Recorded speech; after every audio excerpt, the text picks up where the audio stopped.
itu. Ya, disitulah kita akan melakukan proses seperti yang pertama itu proses initiating, planning ya, kita melakukan proses inisiasi. Kenapa? Dalam konteks inisiasi itu nanti ada beberapa hal yang akan dilakukan di awal ya. Nanti misalkan kita punya peluang untuk menawarkan sistem informasi. Nah, kita bisa tawarkan apa produk yang kita punya atau nanti ada customer ya yang memberikan kebutuhannya misalnya ke di mata seperti itu ya. Nah, jadi nanti juga adik-adik akan eh, kita berikan contoh ya seperti apa proposal dari di mata untuk satu sistem informasi sehingga nanti adik bisa gunakan sebagai template ya, itu digunakan sebagai template supaya nanti memperjelas gitu ya. Oh, seperti ini kita biasanya ajukan ke ke perusahaan customer-nya di mata seperti itu. Nah, setelah itu kita ada perencanaan ya. Tentu perencanaan ini sebenarnya bisa dibilang apakah kalau sudah diterima oleh customer saja itu ada project, tidak seperti itu. Ada juga project, misalkan kita project pemasaran ya itu project juga. Ya itu project juga ya. Jadi misalkan terbaru kita ingin menawarkan masuk ke tatanan misalkan perbankan lebih lanjut. Nah, itu project juga, tapi mungkin bukan project pengembangan aplikasi, tapi project pengembangan pasar. Nah, itu juga ada inisiasinya, ada planning dan seterusnya ya. Nah, nanti tentu seperti yang tadi disampaikan, contoh di sini itu lebih ke eh, pengembangan sistem seperti itu. Nah, di planning nanti kita ada beberapa hal ya, mungkin di-trigger dengan apa istilahnya itu project management plan yang didasarkan kepada requirements, didasarkan kepada kontrak maupun deal yang nanti sudah dijalankan di saat di initiating seperti itu ya. Ya ini berurutan gitu kan, berurutan antara initiating dan planning ya. Setelah itu kita ada tentu pelaksanaan ya, pelaksanaan ya execution dan nanti ada juga monitoring ya. Ada monitoring di mana di sana bisa ada perubahan-perubahan ya. Jadi kalau pekerjaan di sistem informasi ya itu sering terjadi perubahan-perubahan ya. Tentu tidak sampai 100% ya. Jadi karena sudah ada inisiatif, ada kontraknya, ada requirements gathering di awal ya. Nah, ada scope-nya. Nah, itu nanti akan ada tentu proses perubahan-perubahan satu change request ya pada saat berjalan. Nah, ini tentu membutuhkan monitoring juga dan controlling ya. Sehingga apa? Sehingga antara scope, nanti waktu, time dan effort yang di spending ya itu oleh istilahnya oleh di mata sebagai misalnya sebagai provider sistem dan juga customer ya itu match di sisi keduanya. Ya, kemudian nanti jangan salah project itu walaupun selesai harus kita closing ya. Closing itu ada beberapa hal ya. Nah, closing itu beberapa hal ya yang harus dilakukan di mana closing itu gimana kita engage nanti ke user, gimana nanti sebelumnya ada training, sebelumnya ada serah terima, nah, baru ada closing suatu project ya. Dan sebenarnya kalau di sisi sistem informasi yang saat ini kita jalankan, project itu tidak pernah selesai tutup seperti itu. Kenapa? Setelah serah terima, biasanya ada maintenance ya. Contoh misalnya saat ini ada customer yang sudah lebih dari 20 tahun kita handle dan tetap berjalan. Nah, day to day-nya ada dukungan juga ya, dukungan. Nah, itu nanti di setelah closing itu ada proses dukungan ya, support. Jadi ini mungkin hal ini juga sebenarnya berlaku untuk industri lain ya. Contoh di transportasi kan gitu ya. Nah, walaupun nanti itu sedikit lossy ya. Di proses di mata juga ada yang memang bekerja sama untuk dukungan support sistem itu udah lebih dari 20 tahun juga ada. Ada juga yang tidak memerlukan. Nah, ini memang tergantung dari dealing-dealing yang ada di lapangan seperti itu ya. Nah, itulah bisa dibilang proses utama ya yang kita miliki uh, di project management ya. Nah, sebenarnya project management skill ini kalau adik nanti miliki itu tidak hanya di-applied, bisa diaplikasikan untuk software, tapi bisa untuk yang lainnya juga ya. Jadi semua proses pekerjaan kecil, besar, baik untuk personal ya. Untuk perusahaan, untuk masyarakat itu project sebenarnya ya. Jadi contoh misalkan nih, kalau adik-adik ada ulang tahun ya, itu project juga kan ya. Cuma sekalian untuk project personal kan, kalau ada project istilahnya peringatan ulang tahun ya, bisa besar bisa kecil kan. Nah, itu juga project. Nah, jadi yang berbeda nanti adalah hanya apa yang dihandle, apa yang permintaannya, apa requirements-nya, ya, output-nya apa itu yang berbeda. Tapi naturally adalah ini sama ya. Jadi yang kita manage adalah proses ini seperti itu. Oke, Oke saat ini sampai saat ini udah clear ya adik-adik atau ada pertanyaan dulu? Saya lintas, mungkin ada, Pak kalau yang ini masuk kemana nih gitu misalkan. Kira-kira dari adik-adik ada pertanyaan dulu? Boleh? Silakan. Mungkin yang ingin bertanya bisa raise hand ya, agar lebih mudah eh, kami ketahui. Ya, nanti supaya saya eh, mengetahui bahwa adik-adik sudah satu jalur nih gitu, satu board nih kan dengan eh, saya di sini supaya kita bisa lanjut ya. Jadi terbayang adik-adik yang kita bahas adalah itu ya, adalah itu. Jadi tidak kita membahas toolsnya secara detail, ya nanti adik-adik tapi akan melakukan itu dalam proses workshop kita. Ini 3 hari ya Bu, Bu Beatri ya. Itu Em, 3 kali sesi ya, 3 kali sesi tiga nih. kali, 4 kali sesi, mungkin sesi pertama. Oke, 4 kali sesi. Oke, oke. Jadi, oke kalau 4 kali sesi kita bisa lakukan seperti yang sebelumnya. Jadinya cukup detail. Nanti kita bahas ya per step gitu ya, per step ya. Oke ya. Oke, nanti sambil jalan silakan acungkan raise hand ya. Kalau ada pertanyaan, adik-adik, jangan sampai nanti apa tertunda pertanyaannya. Oke, silakan. Saya lanjut. Nah, uh, breakdown apa-apa yang dilakukan dalam setiap stage dari satu project, nah itu seperti ini ya. Jadi bisa dibilang setiap langkah ini ada 5 proses ya. Mungkin yang support itu sebenarnya berada di dual project, tapi itu adalah kelanjutannya sebenarnya ya. Jadi itu continuous supporting ininya prosesnya. Nah, kalau di proses awal yaitu di initiating, nah, kita sangat-sangat penting mendevelop namanya project charter ya. Jadi proyek charter ini chart ya, jadi kayak list bisa dibilang ataupun detail besar kecil deskripsinya itu adalah eh, isinya itu lebih ke apa yang eh, diinginkan dalam proyek ini ya. Secara overview ya, jadi tidak detail, belum detail banget nih tapi sudah tahu. Contoh misalkan nih nanti saya berikan pengembangan aplikasi misalkan project manajemen untuk misalkan memanajemen project dari skala kecil dan menengah dan besar, misalkan seperti itu, dan bisa digunakan untuk monitoring tadi scope, waktu, dan effort. Nah itu misalkan project charter ya, cukup jelas. Nanti jangan ada jangka waktunya. Kalau misalkan adik-adik bisa menggunakan kata SMART ya, jadi ada spesifik ya, cukup spesifik, tapi belum sangat detail kalau di project charter ini. Ya, jadi nanti ada measurable ada measurementnya bisa diukur ya.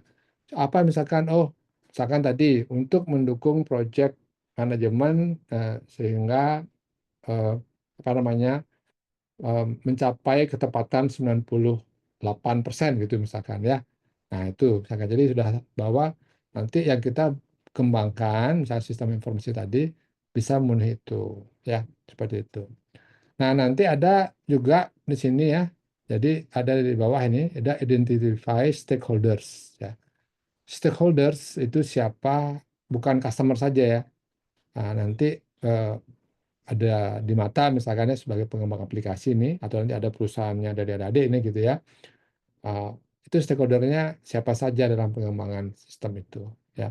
Jadi misalkan biasanya kita breakdown misalnya ada eh, steering committee ya, steering committee di dua sisi ini. Kemudian ada project manajemennya, ya. Setelah itu ada administrationnya, ya, baru ada pelakunya ya. Kalau di sisi pengembang aplikasi itu bisa dibilang timnya ya, ada programmernya, atau ada desainernya, ada testernya, ada analisnya, ada nanti apa namanya supportnya orang supportnya ya. Nah, kalau ada project hardware itu ada hardware-nya, kemudian di sisi user itu ada nanti juga user-usernya. Tapi tidak semua, biasanya kelompoknya ya. Nah, untuk apa? Untuk kita bisa tahu nanti project chapter-nya ini untuk siapa saja. Nah, itu yang akan menjelaskan atau dijelaskan dalam eh, istilahnya awal suatu project itu berada. Nah, biasanya kalau di mata project itu ada dua kita klasifikasikan. Pertama adalah project yang kita initiate di dalam diri mata. Jadi kita initiating itu adalah dari diri mata sendiri. Contoh, kita ada potensi pengembangan produk, misalkan kemarin itu ERP gitu ya. Nah, project ERP ini itu inisiasinya dari di mata. Karena apa? Karena kita ngelihat peluang, ya, peluang di mata. Ya, sehingga kita merancang proses bisnis apa yang disupport oleh sistem Procin ya. Kita punya namanya produk di mata Procin, itu adalah project ERP. Nah, ini juga nanti adik-adik lakukan ya per kelompok gitu ya. Jadi adik-adik nanti bebas memilih topik ya. Jadi punya ide atau misalkan ada berdasarkan penelitian atau apa silakan. Oh, misalkan sistem pengembangan untuk sistem layanan wisata desa gitu misalkan ya. Nah, itu juga bisa adik-adik nanti ajukan gitu ya sebagai use case ya sebagai use case. Ya, nanti itu bisa dilakukan di proses inisiatif ini. Nanti saya berikan contoh seperti apa. Ya. Nah, kemudian nanti ada identifikasi. Contoh, misalkan kalau di manajemen apa istilahnya tadi manajemen wisata desa, tentu di sana ada contoh misalkan desanya itu dikelola oleh BUMDes. Nanti BUMDesnya ada sebagai stakeholdernya. Nanti pelindungnya siapa? Misalkan karena anggarannya di desa, misalkan kepala desa sebagai steering committee-nya. Nah, ini tentu akan ada breakdown-breakdownnya ya. Nah, itu. Jadi itu pada saat initiating. Nah, setelah deal project itu berjalan. Nah, kalau tadi misalkan di internal di mata, kalau adik dari misalkan dari desa Git-Git nih gitu misalkan ya ada proses digitalisasi manajemen misalkan tiketingnya gitu ya. Nah, bisa aja misalkan eh, apa istilahnya desa Gigit ini meminta misalkan ke di mata gitu misalkan atau ke suatu perusahaan untuk oh saya butuh ini. Nah, requirements-nya dari customer atau calon customer ya di sana kan ada pengajuan proposal, kemudian ada dealing dan seterusnya. Dan di inisiatif ini sangat penting untuk ketemu ya, bukan hanya ketemu pelakunya atau stakeholdernya tapi juga ketemu apa antara permintaan yang dibutuhkan di user ya dan apa yang di-develop akan dikembangkan oleh pengembang aplikasi ya. Ini contoh ya atau nanti yang develop sama juga kalau yang lain misalkan ada yang butuh rumah ya. Butuh rumah kan. Nah, yang akan istilahnya memiliki rumah ini tentu mempunyai permintaan ya misalkan 3 kamar, 2 kamar mandi, dapur dan seterusnya ya luasan sekian. Ada juga budgetnya sekian sama. Nanti dari pengembang ataupun kontraktornya akan menawarkan ya. Oh Pak, Andi ada gambarnya, ada desainnya, silakan. Ada 3D-nya, silakan. Sama kayak kita di sistem ada apa demo sistemnya dulu, ada prototypingnya, nah, itu boleh. Ya, nah ini nanti tergantung kesepakatan. Pada prinsipnya, di sinilah nanti akan di-develop istilahnya quality control pada saat akhir ya. Jadi apa yang diminta oleh customer ataupun user ataupun product owner. Jadi product owner itu bukan bentuk customer ya, Kak. Tadi saya sampaikan di mata membuat aplikasi tanpa permintaan langsung dari customer karena kita lihat pasar. Jadi di situ product owner-nya adalah manajemen jadi di mata gitu. Nah, dia sebagai ininya apa namanya product owner-nya seperti itu ya. Nah, kalau sudah ada kesepakatan tadi, nah, baru dibuat perencanaannya untuk mencapai tujuan tadi ya. Jadi dengan scope yang sudah jelas, dengan dokumen yang sudah jelas, ya apa-apa yang akan diinginkan, nanti di situ ada requirements-nya atau specification ya. Jadi specification itu akan dikembangkanlah suatu perencanaan. Perencanaan itu ada beberapa. Dilihat di sini memang paling banyak ya. Ini menandakan bahwa perencanaan itu sangat penting ya, sangat penting untuk memberikan arah ya. Sama kayak kita di peta ya, kalau kita ingin mencapai satu tujuan, kita tidak hanya perlu nama jalannya, tapi arahnya belok kiri, belok kanan, nanti ada jembatan, ada lu, bahkan ada boleh bisa kan dilalui kendaraan dan seterusnya ya. Nah itu sangat penting. Nah apa yang kita kembangkan? Nah ini ada beberapa ya. Jadi terkait project integration nanti artinya apa? Eh, yang pelaku pelaku dalam project itu ada berbeda-beda ya. Jadi eh, ada istilahnya pembagian berdasarkan tanggung jawab. Nah, kita di project management plan ini menyangkut semua tadi, sehingga kita tahu di situ ya di project ini akan di breakdown lebih detail lagi ya. Apa yang akan dibangun didetailkan. Ya, kita namanya bisa ada namanya kayak kerangka acuan kerja. Jadi kerangka kerjanya apa aja nih A, B, C, D ya. Nah, di situ nanti akan menyangkut juga di dalam dokumen itu ada seperti di bawah ini disatukan project scope management ya. Jadi scope-nya apa saja yang di manage gitu. Misalkan nih, contoh misalkan di mata ada project di satu bank ya, satu perbankan. Nah, untuk softwarenya memang di mana yang akan develop. Tapi hardware, infrastruktur, facility itu per banknya akan yang dukung. Seperti itu. Nah, itu harus dicantumkan. Termasuk juga nanti risiko-risikonya. Ya, nanti di situ ada risiko analisis dan ada juga risiko manajemennya seperti apa atau risk management yang sekarang trennya. Ya.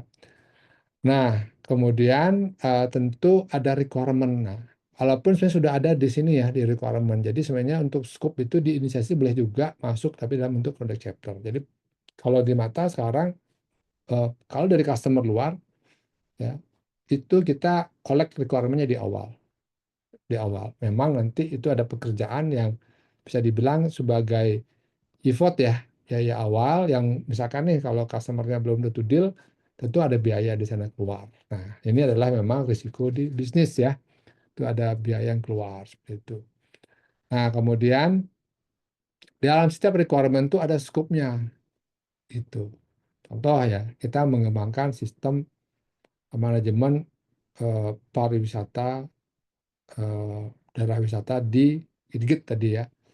Nah, contoh misalnya kalau itu kan bisa simpel aja, bisa berupa aplikasi data, ya daftar, kemudian tiket selesai. Tapi bisa juga nanti bisa masuk, contoh misalkan ada scanning QR, ya bisa juga di situ kan. Nah, jadi kalau mau dikembangkan, gede juga, makanya nanti harus sangat spesifik dan harus di-agreed seperti itu batasannya. Jangan sampai nanti kalau salah kita mendefine scope, ya berdasarkan requirement itu dan kurang detail dari scope itu impact-nya biasa lebih ke pengembangnya gitu kan. Karena apa? Anggaplah kalau bahasa istilah itu jangan sampai ada pasal karet gitu ya. Nah, itu kita berusaha spesifik mungkin ya. Sehingga scope itu yang penting pada saat kita berjanji kepada customer seperti itu ya. Nah, kemudian kita create BBS ya. Apa itu BBS? Kira-kira ada yang sudah pernah ya diajar? Kira-kira ada yang tahu BBS? Adik-adik? Kira-kira boleh raise hand? Silakan Satu, boleh. kan teori sudah sempat diberikan ya Bu Diatri ya untuk. Itu Ya, sudah ada yang raise hand dengan Eh, Oke, izin ya, menjawab. silakan. Mohon dikoreksi jika salah. Setahu saya WBS itu adalah Work Breakdown Structure yang dimana dia ada kerangka peran-peran dari masing-masing orang yang mengerjakan project itu mungkin ya. Itu yang dari saya tahu. Oke, ya benar. Terima kasih Gus Nanda ya, saya panggil Gus Nanda aja ya. Truth karena dijadikan sebagai acuan utama dalam pengerjaan project itu, Pak. Oke, tuh terima kasih. Ya, terima kasih Ocha. Nah, mungkin ini karena ada wajah baru yang mau menjawab ya. Ini saya berikan dulu ya. Kalau Arif kan sudah sempat tadi ya. Mbak Fortuna tadi juga sempat. Ini kepada Adi Wiguna yang saya berikan kesempatan. Silakan Adi Wiguna. Baik, terima kasih atas kesempatannya, Bapak. Jadi, kenapa dokumen adalah satu-satunya sumber kebenaran dalam proyek? karena ini merujuk pada pentingnya dokumentasi sebagai referensi utama yang resmi, akurat, dan disepakati dalam pelaksanaan suatu proyek. Ini juga bertujuan untuk menghindari ambigu, perbedaan persepsi menjadi dasar dari pengambilan keputusan dalam proyek, ada audit dan pertanggungjawaban. Lalu ini juga memudahkan dalam pengelolaan jika dalam suatu proyek itu ada perubahan.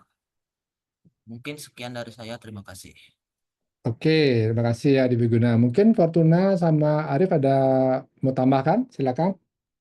Baik Bapak, saya mungkin izin menambahkan, tapi so far hampir sama mungkin sama teman-teman yang lain. Jadi dokumen itu dapat dikatakan apa namanya sebagai suatu kebenaran, mungkin karena fungsinya yaitu sebagai bukti atau keterangan tertulis yang sah dan dapat diandalkan. Jadi dokumen itu dapat apa namanya digunakan untuk mendukung klaim, verifikasi informasi, atau sebagai dasar pengambilan keputusan. Jadi kalau saya asumsikan itu seperti ini, Pak. Semisal nanti itu pas pengadaan proyek, anggapannya tuh proyeknya sudah selesai. Terus kok ini diklaim ininya fitur ini nggak ada, fitur ini nggak ada. Jadi kita tuh bisa apa melaporkan lah ini kan UI UX-nya sudah seperti ini yang kamu berikan ke saya gitu mungkin Pak. Mungkin Bapak mengerti. Terima kasih Pak. Oke, makasih Arif ya. Tadi Fortuna ada mau jawab? Silakan kalau ada tambahan. Nah, kalau dari saya sudah cukup, Pak. Oke, terima kasih ya Fortuna ya. Jadi benar sekali ya adik-adik ya, tadi sudah dijawab dengan lengkap ya. Dan dan memang dokumen ini sebenarnya adalah satu live asset ya. Jadi aset yang hidup dalam satu proyek ya. Jadi di mata pun ini salah satu yang kita manage sangat-sangat harus dengan baik ya.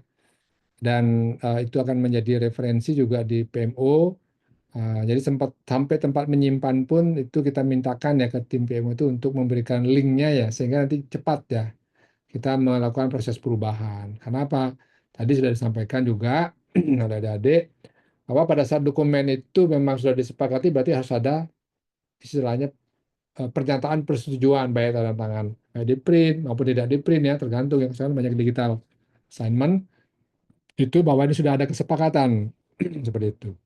Nah, kalau terjadi perubahan, nah itu harus didokumentasi juga, gitu kan? Kemudian dijelaskan juga tadi perubahan tadi apakah ada perubahan skop, ada perubahan waktu, perubahan effort, ya, ataupun ketiga-tiganya, gitu kan? Misalkan, dan kemudian disepakati bersama. Nah, sehingga kalau bahasa Balinya tidak ada kini gitu, gitu kan? Jadi nggak ada seperti itu. Jadi ambigu itu tidak ada. Tadi sudah dijawab ya juga oleh adik-adik ya. Oke, makasih ya jawabannya bagus. Jadi kita lanjut dulu kepada proses eksekusi ya. Jadi proses eksekusi sebenarnya tidak banyak nih karena ya memang apa istilahnya ini tergantung berarti konsistensi dari eh, seorang project management organizer atau project manager gitu kan dan juga konsistensi dari timnya. Dari sinilah eh, gunanya satu tadi ya kita sudah merencanakan dengan baik. Yang kedua, tentu faktor X lagi satu yang sangat penting adalah dilaksanakan dengan baik. Kemudian jika pun ada tantangan, ada perubahan yang memang sifatnya masif gitu dan ataupun non masif itu biasanya tetap harus didokumentasi ya. Nah, itu eh, di proses eksekusi. Nah, kalau misalkan nanti di proses istilahnya eh, mengarahkan ya. Nah, di sini tentu pengarahan itu biasanya kita lakukan ya, top down. Tapi feedback itu bottom up. Artinya apa? Hal-hal yang sifatnya extraordinary itu biasa diketahui oleh tim pelaksana, yaitu di awal. Sehingga akan dilakukan eskalasi ya. Jadi eskalasi itu sangat penting ya. Nah, ini sering juga kita mesti sampaikan kepada tim ya bahwa eskalasi itu penting ya. Kenapa? Jangan sampai satu isu dalam satu proyek itu berlarut ya sehingga itu membahayakan jadwal ya pelaksanaan dan penyelesaiannya gitu ya. Nah, kemudian tentu eh, proses istilahnya quality control pun sudah mulai dilaksanakan. Tidak hanya pada saat selesai dikonstruk ya. Jadi di awal satu quality control tadi adalah tadi timing ya. Oh, hari ini melaksanakan apa dan seterusnya. Berikutnya seminggu ini apa dan itu juga ada proses kontrol kualitas yang harus dilakukan.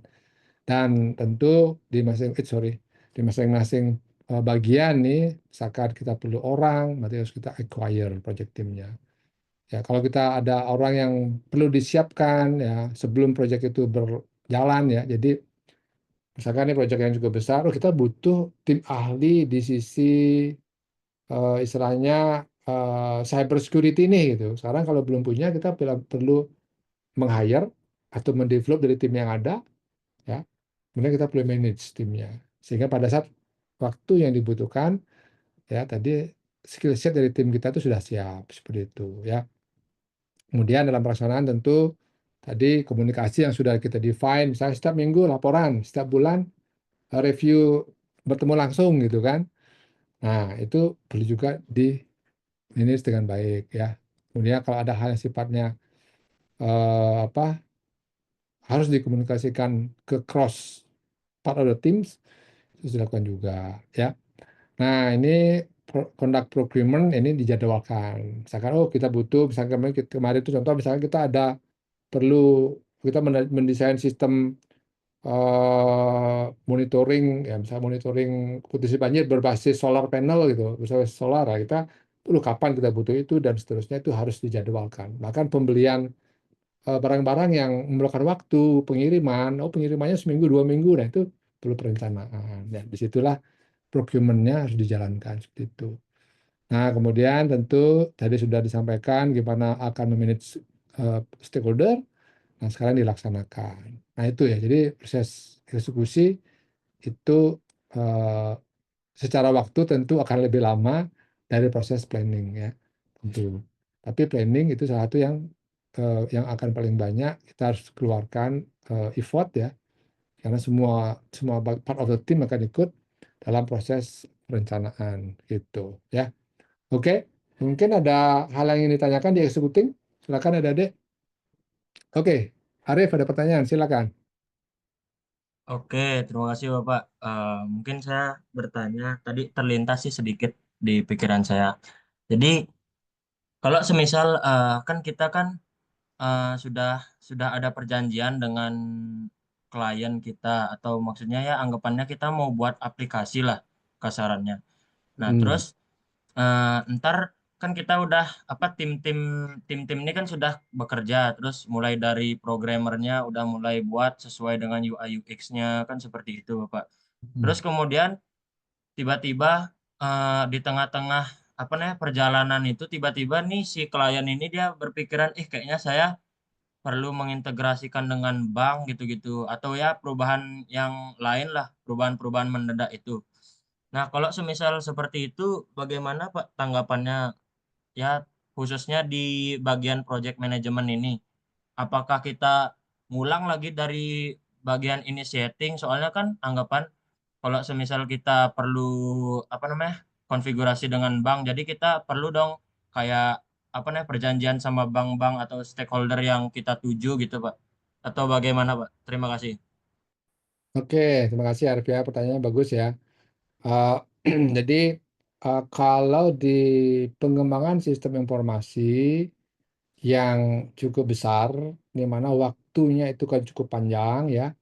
Misalkan ya minimal kalau saya bilang panjang itu 3 bulan sampai 6 bulan, bahkan juga setahun gitu ya. Nah, dalam jangka waktu melakukan istilahnya personal juga nih, bisa tambahkan ini nggak, bisa tambahkan ini nggak. Programmer karena dia biasanya itu belum dibekali dengan eh, konteks project management ya. Ini kan adik-adik nanti saya yakin di sini ada yang jadi programmer gitu kan. Nah ini adik-adik tidak hanya skill set di coding, tapi adik-adik akan sangat-sangat berperanan juga dalam tadi scope control ya. Kenapa? Selalu saya reminder ya. Oke, tim, ingat ya saya bilang itu. Setiap menit kalian bekerja itu harus ada yang bayar. Ya, apakah customer atau di mata seperti itu. Misalkan nih tadi Arif bilang ada project nih kan, ya kan, programmernya disampaikan oleh user di bawah nih, mungkin atasannya kita integrasi ya sama QRIS segala macam, nggak disampaikan secara horizontal di steering committee maupun di project management sampai ke bawah nih, sampai di user. Oh iya Pak, nanti saya kasih tahu, gitu kan. Programmernya Pak Arif, nah Arif nggak tahu bahwa ada permintaan nih, karena programmernya baru masuk baik ini, dia kerjakan. Tiba-tiba sudah ada fiturnya. Nah, itu kan kerugian dari sisi pengembang ya, karena apa? Ada requirement yang tidak tercantum dalam kontrak dikerjakan, gitu kan? Walaupun niatnya baik. Dan ini sering kita sampaikan, makanya eh, kita terus memperbaiki, meningkatkan istilahnya tadi kontrol ya. Yang paling bagus adalah masing-masing itu punya kontrol. Jadi programmer tahu, dia ngerti, oh ini ada permintaan baru nih, bukan berarti ditolak. Baik Pak, kita akan komunikasikan. Kita catat dulu Pak ya. Nanti berdasar itu disampaikan ke project organizer-nya, project manajernya, ya. PM, ini ada seperti ini nih. Nah, nanti disampaikan, dibahas, gitu, ya. Jadi itu sangat penting gitu kan. Sebelum-sebelumnya kita sering lossy di situ gitu kan. Dikerjakan. Sebentar dulu nih, bisa kontrak apa enggak? Gitu kan. Nah, jadi itu adik-adik ya. Jadi pada saat itu kontrol scope itu salah satu yang paling penting karena itu akan menentukan kontrol kita terhadap waktu, ya, kontrol kita terhadap cost atau effort yang keluar, ya, dan notabene-nya yaitu adalah quality control ya seperti itu. Dan satu lagi ya tadi nih sudah disampaikan nggak dan seterusnya. Makanya seorang PM itu harus sering komunikasi. Day to day-nya dia komunikasi ke programmernya, kita cross-check apa yang dilakukan, timingnya gimana, kok bisa tambah waktunya. Nah, kalau nggak dicek, begitu selesai, loh, kok banyak sekali tambahan. Jangan seperti itu. Ya, jadi begitu. Nah, jadi nanti eh, sebagai project management organizer, nah ini salah satu departemen baru yang kita buat ya di Mata untuk informasi. Jadi ada satu bagian di sisi production yang solution ya, itu kita membentuk tim PMO. Ya, kita juga apa namanya meletakkan ini sebagai satu poin yang sangat penting dalam satu proyek ya, seperti itu. Ya, jadi peluang peluang untuk menjadi dalam karir PMO ya, jadi project organizer, project manager yang bagus, yang berkualitas itu sangat besar. Dan itu pun contoh di mata sendiri kita butuhkan seperti itu. Ya, oke ya. Itu mungkin untuk dikontrol. Nah, kalau closing uh, mungkin tidak terlalu banyak, tapi penting sekali. Kenapa? Jangan sampai nanti proyek itu seolah-olah belum selesai-selesai karena tidak di closing, gitu kan? Closing itu bukan berarti pasang selesai delivery, tidak seperti itu. Nah, salah satu prosesnya adalah bagaimana di sana ada engagement antara sistem dengan usernya. Dan satu lagi yang penting adalah bagaimana sistem itu berhasil mendelivery added value dari digitalisasi tadi ya. Kalau ini kan sebelumnya mungkin eh, ada juga yang belum menggunakan software, ada itu semi manual, ada yang manual, dan yang penting kan seperti itu ya. Jadi bukan hanya pasang training selesai, enggak. Jadi delivery kita ada cross check, oh oke, Bapak akan terbantu dengan ini dan seterusnya. Nah, dan itu akan terlihat juga tadi di level of implementation level tadi, akan terlihat ya berapa persen dia mencapainya, itu akan ditunjukkan dalam implementation report tadi ya, seperti itu. Jadi kalau sudah tercapai misalkan 3 bulan nih proses itu sudah fully ke sistem, nah itu baru kita note sebagai full delivery gitu. Oke ya, nah kira-kira seperti itu project management proses ya yang berbasis step dan grupnya.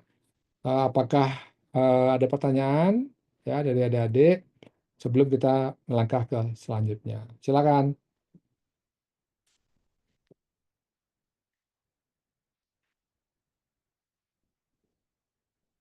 Ada pertanyaan? Oke, kita tanya dulu ya. Silakan nanti kalau ada pertanyaan silakan di jalan pun boleh bertanya, gitu kan? Oke. Nah, tentu ya kalau kita tidak mengalami ini akan tidak apa lengkap rasanya gitu kan ya, adik-adik ya. Jadi achieving skill through experiences itu sangat-sangat apa namanya penting ya begitu. Tapi karena adik-adik belum kerja nih gitu kan, belum kerja di industri gitu kan.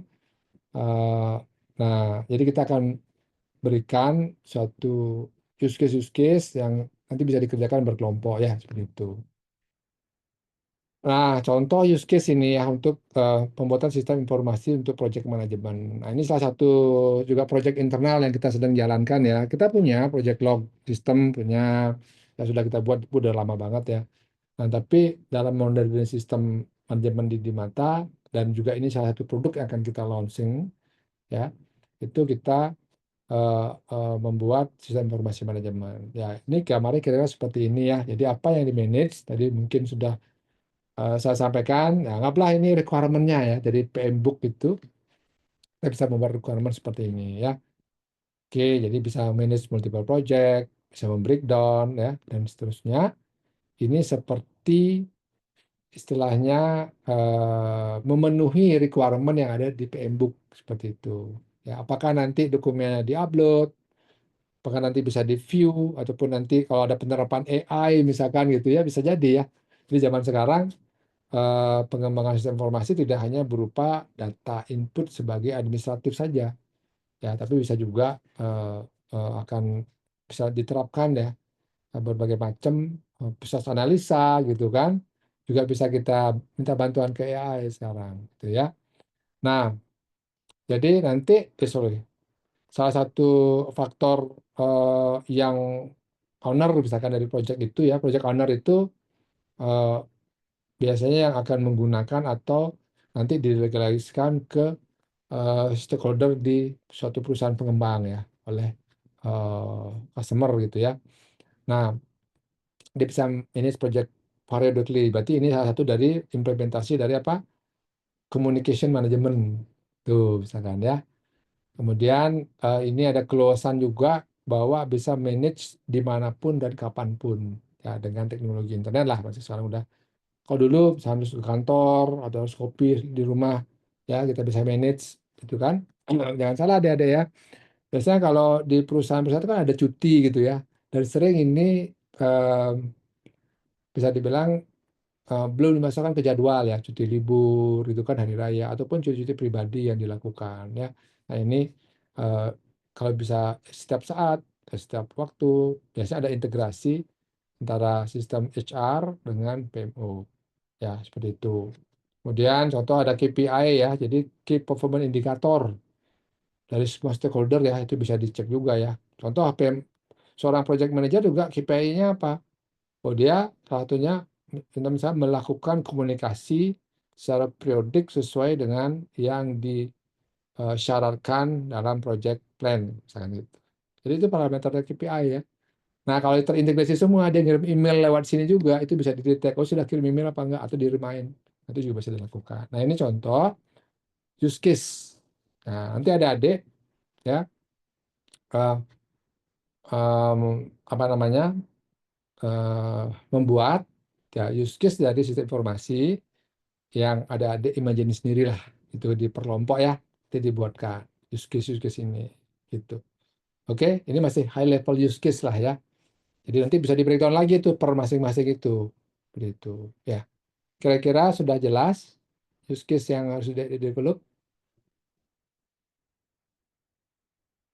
Kalaupun belum ada idenya, belum belum come up ya tuh ide di grup, nanti silakan, tapi yang jelas tuh ini use case-nya. Mungkin sudah sempat dipelajari juga ya tentang use case ya, pembuatan use case untuk sistem ya.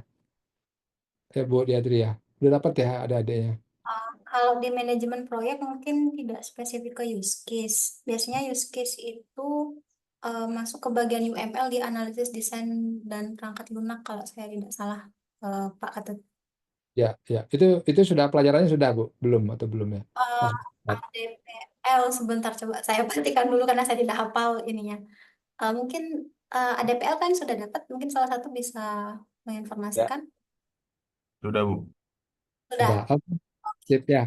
Nah, itu terima kasih ya Bu Diatri dan Adik. Itu jadi bisa diterapkan ya di sini ya.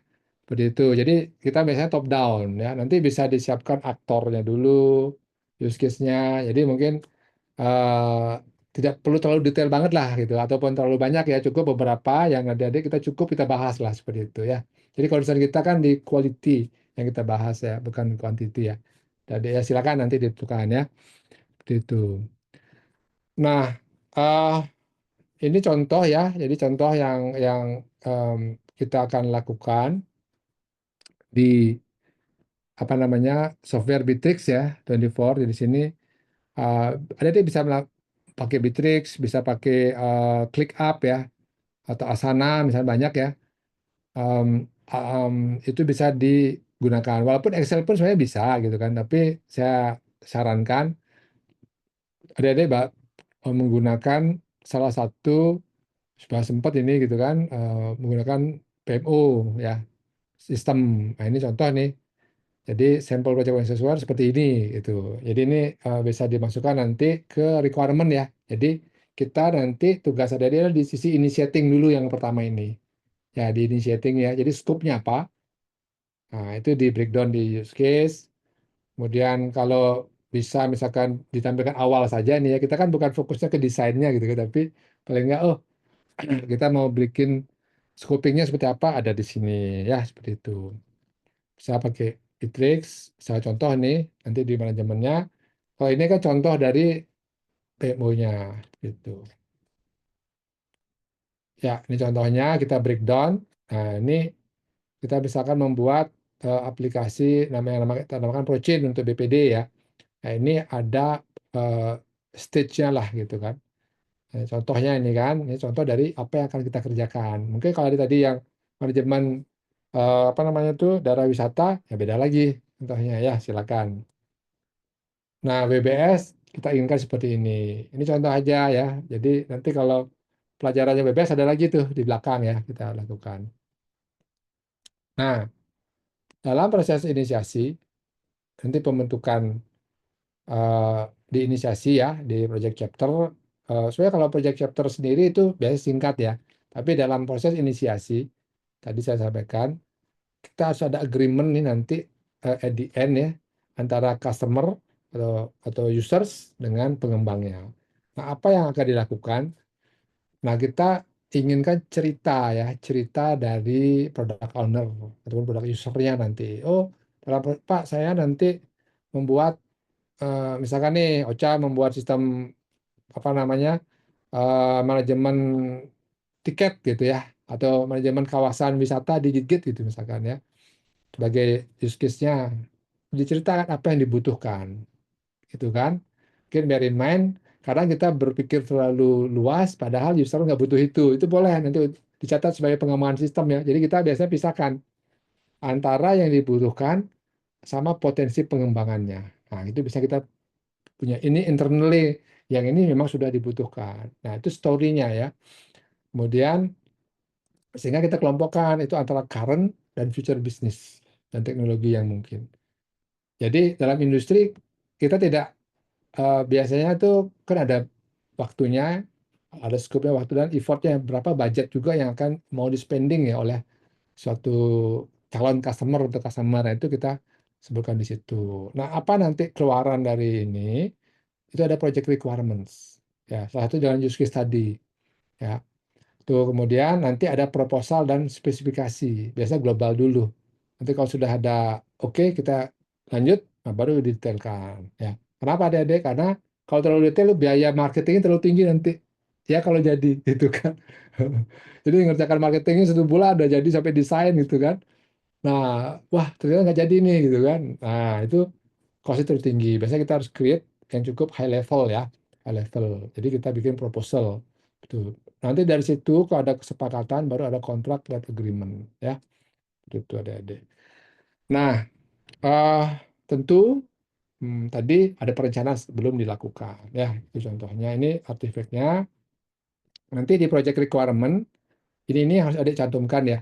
Oke nanti Bu Diatri dokumen ini sudah ada Bu ya, terus saya berikan lagi Bu ya ke Ibu nanti ya, biar bisa diberikan ke adik-adik ya. Maksudnya materinya ini ya Pak?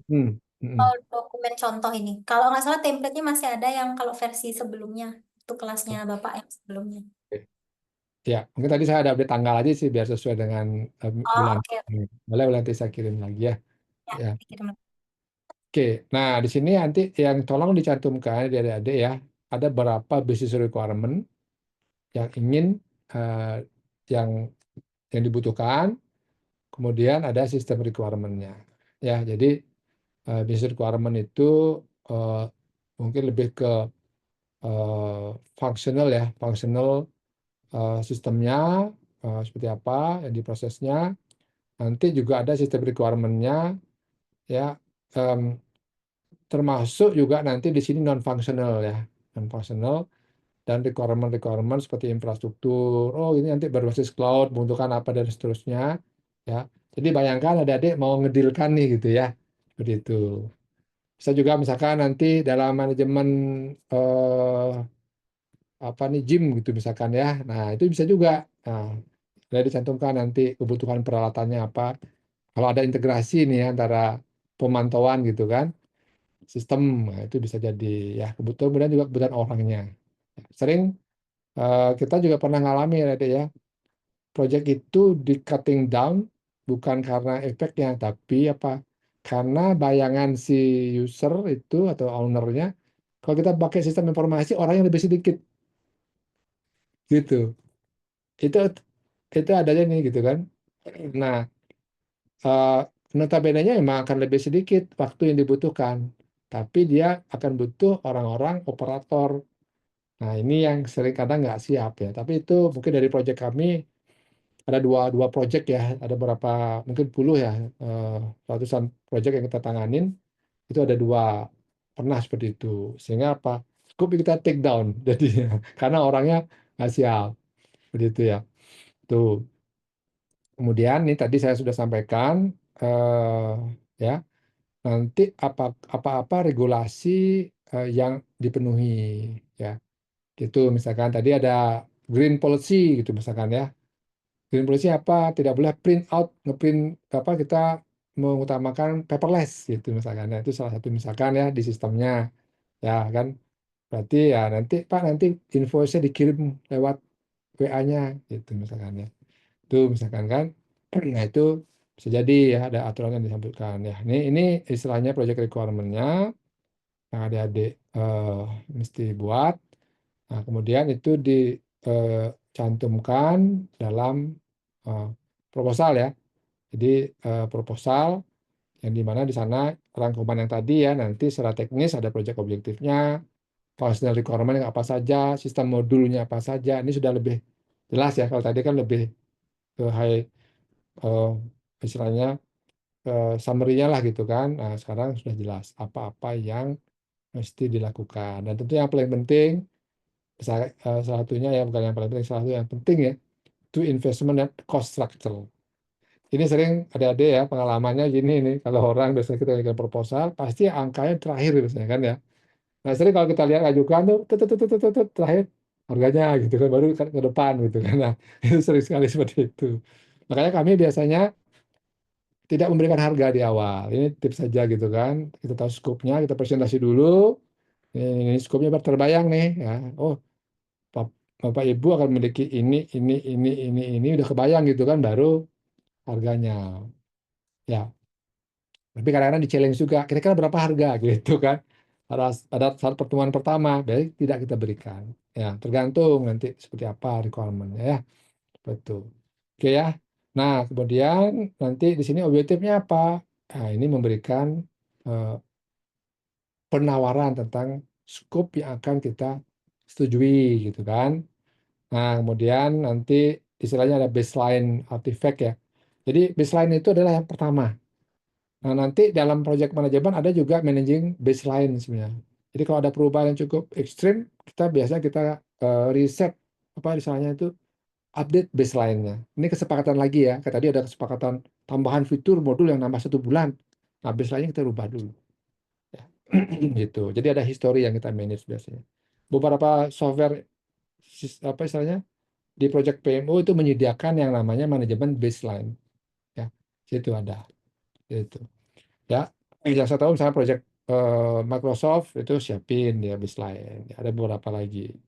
Oke, nah itu yang mungkin nanti adik-adik berikan. Nanti setelah itu baru kita lakukan yang lain nih gitu kan. Nah ini contohnya adik-adik ya untuk project proposal.